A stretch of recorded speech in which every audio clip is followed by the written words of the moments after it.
তিনবার ক্ষমতায় ছিল বিএনপি। চাঁদাবাজি হয়েছে? এই চাঁদাবাজি আপনারা করেন, আমরা তো না। এটা তো আপনারা করতেছেন, করে অপবাদ দিচ্ছেন আরেকজনকে। হাসতে হাসতে বলি, খেলতে খেলতে বলি, কিন্তু ব্যক্তি স্বার্থে কোনো মিথ্যা কথা বলি না। কাউকে ঠকানোর জন্য কোনো মিথ্যা কথা বলি না, কার ক্ষতি করার জন্য কোনো মিথ্যা কথা বলি না। বাস্তবতা, আমি একজন মুসলমান, ইমান মতো আমি চলতে চাই, আমি চলি। আজকে আমরা দেখছি, এই যে এখন পত্রিকাটা ছিল সামনে,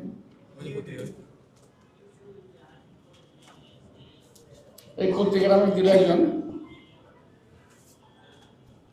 এখানে একজন কথা বলছে, একজন নেতা বলছে চাঁদাবাজি না ছাড়লে কমপ্লিট লাল কার্ড। আমি বলতে চাই, ভাইরে, এই চাঁদাবাজি আপনারা করেন, আমরা তো না। এটা তো আপনারা করতেছেন, করে অপবাদ দিচ্ছেন আরেকজনকে। বিএনপি আগে ক্ষমতায় ছিল না? ছিল। তিনবার ক্ষমতায় ছিল বিএনপি। চাঁদাবাজি হয়েছে? বিএনপি ক্ষমতায় নাই, আওয়ামী লীগ আসছে, চাঁদাবাজি শুরু হয়েছে।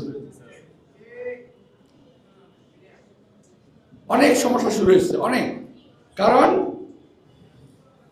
এই সরকারের একটা মহল আছে যারা বিএনপিকে কালিমালিপ্ত করে নির্বাচনটা করতে চায়।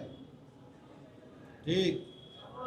যদি যদি চাঁদাবাজি কেউ করে, আমি চ্যালেঞ্জ করে বলেছি বারবার, এই সরকার কেন গ্রেফতার করছে না ওদেরকে?